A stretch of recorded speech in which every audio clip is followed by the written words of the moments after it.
L'exposition Pompéi, c'est une chance de vivre un peu le quotidien au moment de l'éruption du Vésuve en 79 après Jésus-Christ, puisqu'il y a un parcours audio qui est la trame narrative de l'exposition qui met en scène une famille de 5 personnes qui nous racontent leur vie.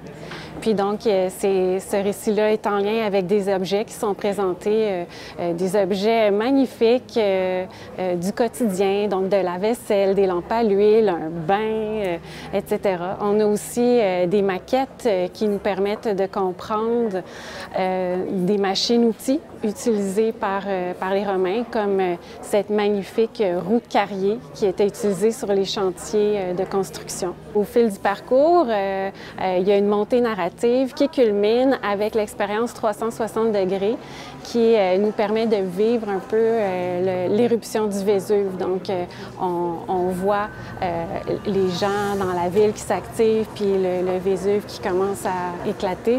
L'éruption du Vésuve, c'est un événement terrible, mais en même temps, c'est une chance pour nous, puisque les découvertes qui ont été faites sur place nous permettent d'avoir accès au quotidien de ces Pompéiens en 79 après Jésus-Christ.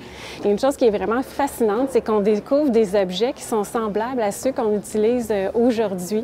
Je pense à une passoire, des lampes, un tamis, la pocheuse à œufs. Ça, c'est fascinant, la pocheuse à œufs en bronze. C'est ça, c'est des objets qui sont semblables à ceux qu'on utilise aujourd'hui, mais dans des matériaux différents. Quand on pense au bronze, là, qui est très, très présent dans les objets retrouvés à Pompéi.